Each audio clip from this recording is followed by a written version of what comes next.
God bless everybody today. It's March 11th, 2024. This is Ramadan, the start of Ramadan. We just went through two Adar, and so a lot going on the calendar right now. Talked about how I adjusted the sabbatical year and how that affected the chart. I want to bring that up real quick, and I just want to show you this because this is how confusing this is when they talk about the new sabbatical year or the Shemitah cycle.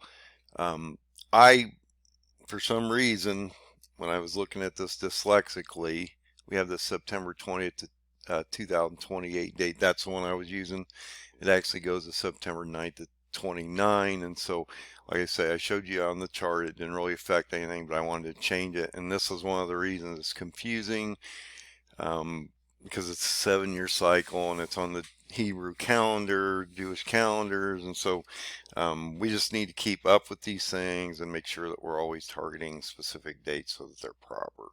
So in this case, we have a very specific event happening on March 23rd, and I've talked about this March 23rd where we possibly could see a ramp up between Ramadan, which is today, through the 23rd.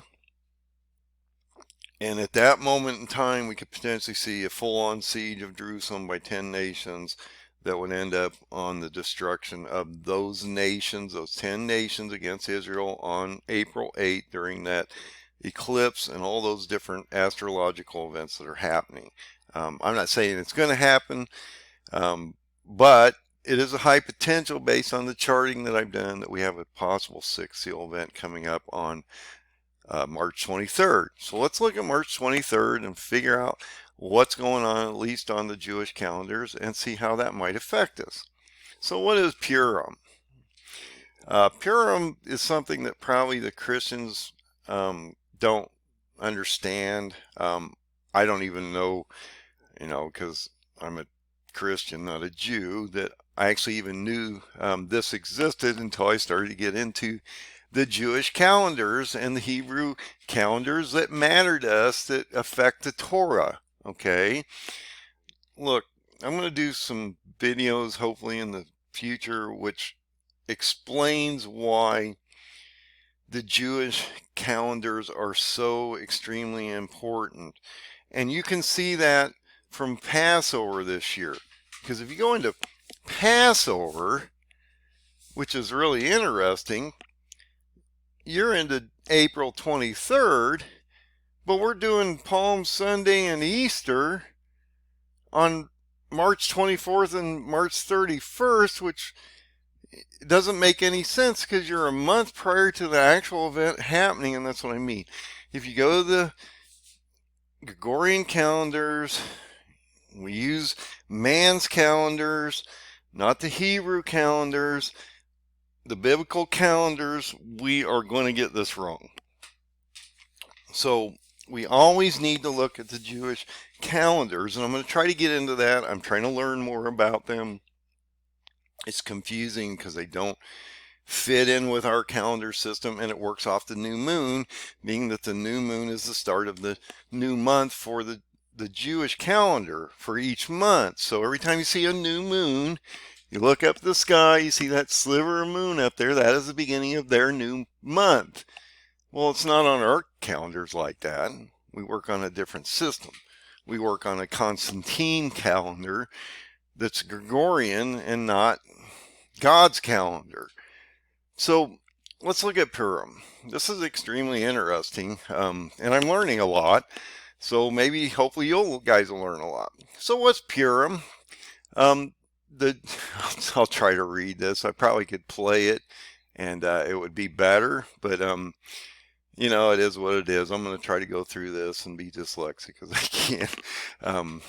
So the jolly Jewish holiday of Purim is celebrated every year on the 14th of the Hebrew month of Adar. And see, we're into Adar. We just, in the last 24 hours, we're here. So Purim 2024 begins on Saturday night on March 23rd and continues to March 24th. So on my chart, my timeline, I've added this date. well, the date was there. I just added the holiday to the calendar or the timeline. So again, if you go to endofdaysurvival.com, it's a free site. I actually added this additional fifth line to reflect this chart. If you click on this PDF, it takes you to the timeline that we've been using. Once you click on that, that brings up this chart, and we are in approximately this area here. Just so you know, we're in the 23rd of March, so let's blow that up and I'll show you. It's just one word change on the chart, so just realize there's nothing really major going on here, but it adds information to the chart, and I think it's extremely important we understand these things. So on March 23rd is Purim, and I had this on the chart, which is interesting, before I knew Purim happens. And like I say, I was watching this guy's video the other day, which then took me to the proper Shemitah cycle dates that I've changed on this chart. I went through that video, explained that in the last 24 hours. But I also had this out here as 10 nations receiving power from Gog or Erdogan or the White Horseman or the first seal for 1 hour or 15 days on a biblical calendar of 1,000 years of ours to 1 day of God, that we would see an attack on Jerusalem by these 10 nations. And so between the beginning of Ramadan on March 10th, 11th, which we're in now, we're going to see a ramp up to the 23rd, and potentially we would see that turn into a global event on April 8th during that total solar eclipse, and potentially destruction of those 10 nations. Now, I'm not saying that's going to happen, but if you go into this chart, whoops, wrong way, guys. If you go into this chart and you look at it, it seems to fit the plan. So I'm just saying that this is an extremely important date. We need to understand it. We need to be getting into the Jewish Hebrew calendars. That way, we are accurate on what's coming up ahead. Because if you're using the Gregorian calendars, we're missing so much out here, and we're actually celebrating holidays and things when they don't occur. In this case, you're doing Passover, the crucifixion of Jesus, a month prior to it actually happening, and I'm sorry, that just seems wrong on a lot of levels. So what is Purim, and why does it matter? Because it was an extremely, now it's a minor Jewish holiday in a lot of ways, but there was a fairly large event that brought this on, and so that's why they celebrate it. And as the article states, I'm just going to read the article, it commemorates a divinely orchestrated salvation of the Jewish people in the ancient Persian or Iranian Empire from Haman's plot. And we can look at that real quick. It's a Jew-hating descendant of Amalek, appointed by King, I'm going to kill this, Ahasuerus, to be prime minister to the Persian Empire. He plotted to annihilate the Jews, but was thwarted by Mordecai and Esther at Ahasuerus' behalf. He was hanged, as described in the scroll of Esther, which is read every year on Purim. And so this is an extremely important event that affected the Jews, brought them into salvation in a lot of ways, because it took them away from this annihilation from this Persian, of this prime minister by this Persian king, in a plot to destroy and kill and annihilate all the Jews, young, old, infants, women, in a single day. Literally, lots in ancient Persian. Purim was thus named since Haman had thrown lots to determine when he would carry out his diabolical scheme, as recorded in Megillah, the book of Esther. And so this is extremely important to the Jews and their salvation. Goes into some really cool articles here that actually go down the page.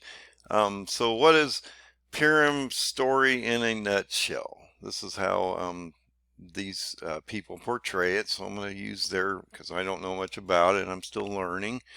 The Persian Empire in the 4th century BCE extended over 127 lands, and all the Jews were its subjects. This King Ahasuerus had a wife, Queen Vashti, and it indicates that she was executed for failing to follow his orders. He arranged a beautiful pageant to find a new queen. So this Jewish girl, Esther, found favor in his eyes and became the new queen, though she refused to divulge her nationality. So he didn't know that she was a Jew, okay? And this plays uh, a huge part into the story and how it affects the Jews later. So meanwhile, the Jew-hating Haman had appointed Prime Minister of Empire Mordecai, the leader of the Jews, and Esther's cousin, um, defied the king's order and refused to bow to Haman. Haman was incensed, and he convinced the king to issue a decree ordering the extermination of all Jews on the 13th of Adar, a date chosen by Lot. Haman made. Mordecai galvanized all the Jews, convincing them to repent, fast, and pray to God.